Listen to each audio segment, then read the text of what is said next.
Hey students, Lori here with another Rooted recap for June 17th. So this week we are continuing the life of David. So if you remember from last week, we looked at Saul, David, and Goliath. So King Saul was the king at the time, and he did not go out and face Goliath. But David trusted that the Lord would rescue him and would strengthen him to defeat Goliath. And so he was able to go out and slay that giant. Well, this week, time has passed. King Saul now actually is jealous of David and seeks to kill David. So we're looking at 1 Samuel 24. David has gone into hiding. He's hiding in a cave. And who would appear but King Saul himself?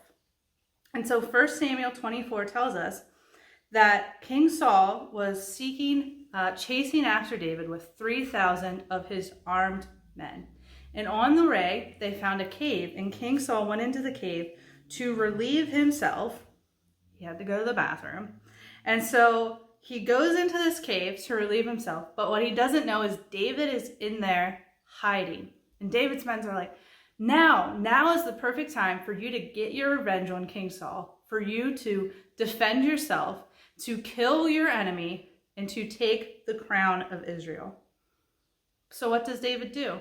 What would you do when you're faced with a situation that it seems easy, but doesn't necessarily seem right? David could have easily killed King Saul in this moment. He could have easily killed it. It would have been the easiest decision he would have had to make. All his troubles would have been over. He would come out of hiding. The people would anoint him king because they loved him so much, and his life would be so much better. But what does he do? Let's take a look. David crept forward quietly and moved in so close that he was able to cut a corner from Saul's robe. But immediately afterward, David felt awful about what he had done. And he said, "God forbid that I do any harm to my Lord, the one chosen by the Eternal to rule, King Saul. How could I even pretend to assault him, knowing he is the Eternal's anointed king?" So David had the opportunity to do what was easy and kill his enemy. Instead, he chose to follow God and what God says was right, that we're to not murder and that we are to obey and to be loyal to those who God appoint in authority over us. And so David just cut the corner of Saul's robe to prove to Saul, hey, I had the chance to kill you and I didn't take it. I had the chance to take your throne from you, but I didn't take it.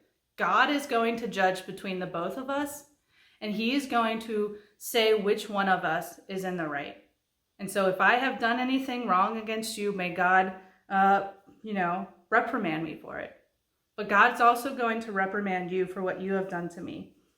And so Saul goes away knowing that David was the better man, that God had chose David to be king and not Saul's family.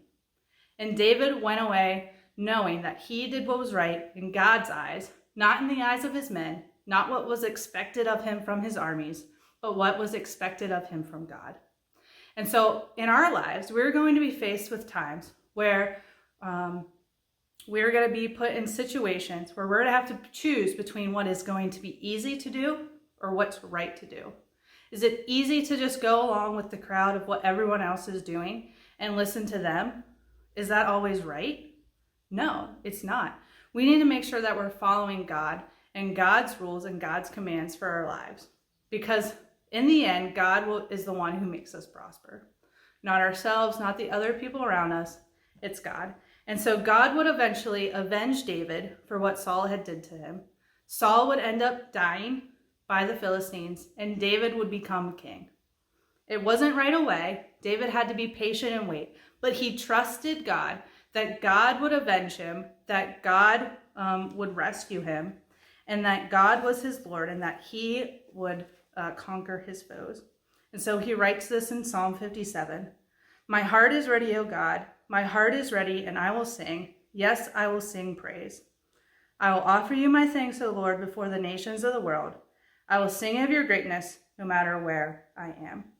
So even though David faced such difficulties, he trusted and obeyed God, And he willingly praised God, even when he was on the run, even when his life was threatened. He trusted and praised God. And so we need to do the same thing. Even during the hard times in our lives, we need to trust, we need to praise God, we need to thank God, and we need to pray to him. David also prayed about, his situation, about being stuck in the cave, about being chased by his enemies. He didn't keep that back from God, but he laid it out on the table. And so we need to respond in a similar way when we are being chased, when we're being attacked by others, when we are in the situation where the easy thing is not the right thing to do. Okay, guys, stay safe. Hopefully see you guys next Wednesday at the church or on Friday on Zoom. Stay well. Have a great weekend. Bye.